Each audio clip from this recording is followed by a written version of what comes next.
How you doing, good people? This is Dave Bit Animal. Okay, so it's been a while since we did this, but let's get back to business. Today I have a stack of games in my hand. These 9 games represent 9/10 of, in my opinion, one of the best stretches of home console releases ever by one publisher. There were 9 arcade ports and 1 original title.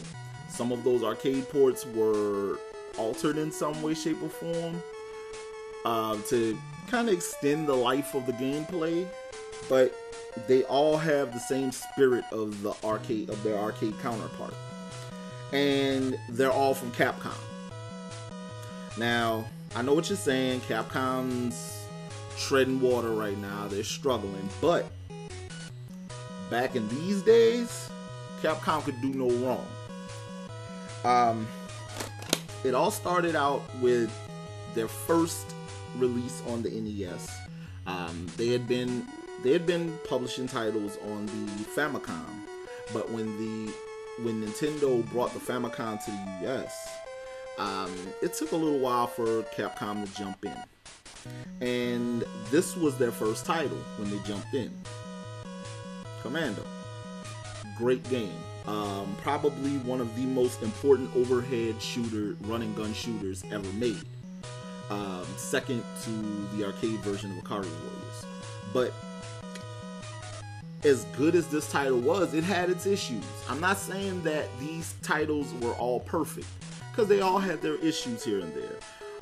In particular, Commando, being that it was one of the first third-party titles released on NES, it suffered from some graphical flicker, some slowdown, things like that. But it was a solid game. And from there, Capcom kept going. Again, all of these titles aren't perfect. Gunsmoke, the automatic scrolling got annoying after a while.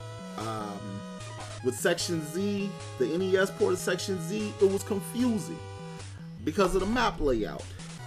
Trojan, gamers didn't like the controls. Well, some gamers didn't. I love Trojan. I think Trojan is one of the genuinely toughest games that I've played on the NES. But, I'm a masochist.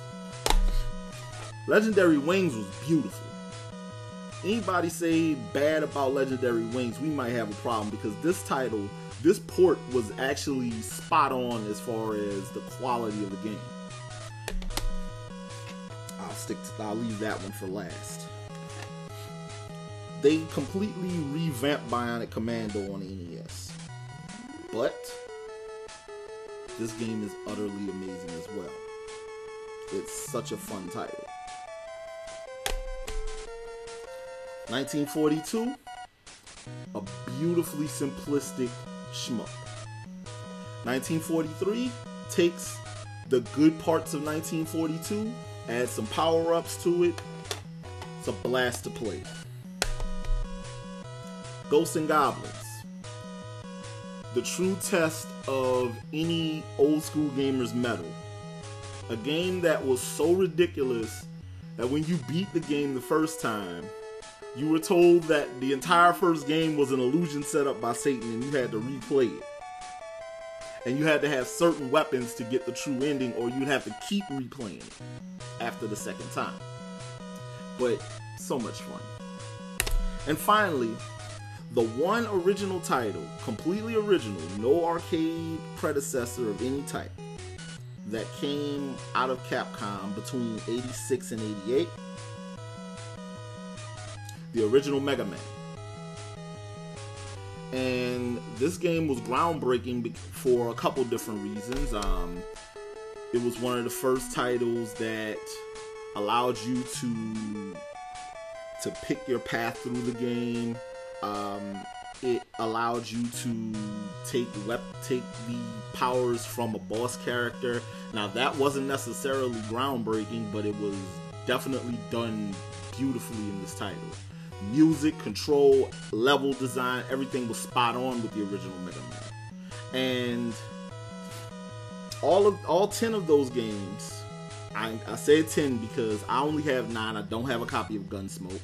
But all 10 of those titles, for what they represent, Capcom jumped in as a third party and just ran with it.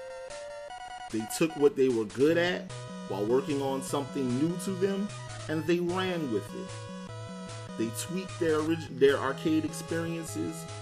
They made everything just feel right. They took the groundwork that was laid out by the ports of Midway and Taito and other companies' arcade titles on older systems, on older consoles, including Nintendo's ports of Donkey Kong and Donkey Kong Jr. that were popping up on different consoles.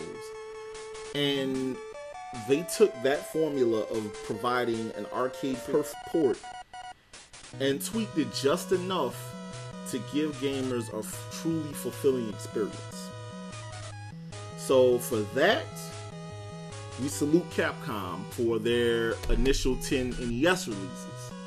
Now, if they could figure out a way to capture this magic again and not just continually give us Resident Evil, Street Fighter, Phoenix Wright, and Devil May Cry, give us those 4 titles over and over, we might have a winner on our hands again.